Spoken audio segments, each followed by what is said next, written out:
बेंगळुरूमध्ये व्यावसायिक एलपीजी तुटवडा, पुरवठा सुरू न झाल्यास हॉटेल बंद करण्याचा इशारा। 9 मार्चपासून हॉटेल व्यावसायिकांना गॅस सिलेंडरचा पुरवठा थांबवला। हॉटेल व्यवसायावर गंभीर परिणाम होण्याची शक्यता। पश्चिम आशियातील संघर्षाच्या पार्श्वभूमीवर व्यावसायिक एलपीजी सिलेंडरच्या पुरवठ्याबाबत अनिश्चितता निर्माण झाली असून पुरवठा लवकर सुरू न झाल्यास शहरातील अनेक हॉटेल्स आणि रेस्टॉरंट्स बंद करावी लागू शकतात, असा इशारा बेंगळुरू हॉटेल असोसिएशनने दिला आहे।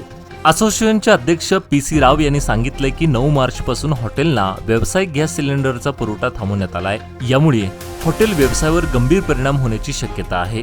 अनेक विद्यार्थी, ज्येष्ठ नागरिक तसेच रोजच्या जेवणासाठी हॉटेलवर अवलंबून असलेल्या लोकांसाठी हा क्षेत्र अत्यावश्यक सेवा पुरवते, असेही त्यांनी नमूद केलं। दरम्यान कर्नाटकचे मुख्यमंत्री सिद्धरामय्या यांनी एलपीजी सिलेंडरच्या दरवाढीबाबत केंद्र सरकारवर टीका केली। सध्याच्या परिस्थितीत एलपीजीच्या किमतीत वाढ करणे योग्य नसल्याचं त्यांनी म्हटलं आहे। हॉटेल व्यावसायिकांनी तातडीने गॅस पुरवठा पुन्हा सुरू करण्याची मागणी केली असून अन्यथा हॉटेल व्यवसाय अडचणीत येण्याची शक्यता व्यक्त करण्यात येत आहे।